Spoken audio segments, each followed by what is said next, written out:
Hi viewers, ఆగ్నేయ బంగాళాఖాతంలో ఒక అల్పపీడనం కొనసాగుతుండగా మరో అల్పపీడనం ఉత్తర తమిళనాడుపై ఉంది అని భారత వాతావరణ శాఖ ఐఎండీ చెప్పింది.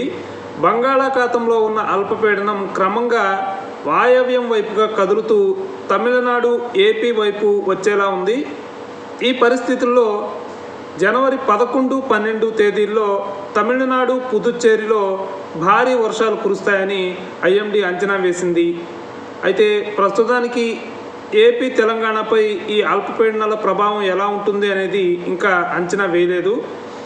శాటిలైట్ అంచనాల ప్రకారం ఇవాళ తెలుగు రాష్ట్రాల్లో రోజంతా పొడి వాతావరణం ఉంటుంది, మేఘాలు తక్కువగానే ఉంటాయి.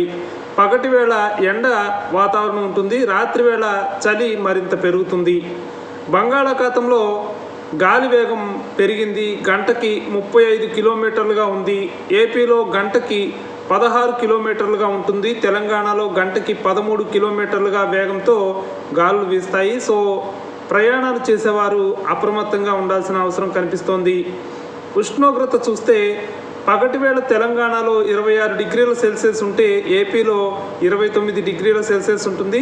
రాత్రి వేళ తెలంగాణలో 15 డిగ్రీల సెల్సియస్ ఉంటే ఏపీలో 18 డిగ్రీల సెల్సియస్ ఉంటుంది. అడవులు, ఏజెన్సీ ప్రాంతాల్లో చలి మరింత పెరుగుతుంది. తేమ పగటి వేళ తెలంగాణలో 50% దాకా ఉంది, ఏపీలో 60% దాకా ఉంటుంది. రాత్రి వేళ తెలంగాణలో తేమ 90%కి చేరుతుంది, ఏపీలో 90%కి మించి ఉంటుంది. అందువల్ల రాత్రి వేళ రెండు రాష్ట్రాల్లో మంచు బాగా కురుస్తుంది. అందువల్ల ప్రజలు సాయంత్రం తర్వాత నుంచి చలి నుంచి కాపాడుకునే చర్యలు తీసుకోవాలి.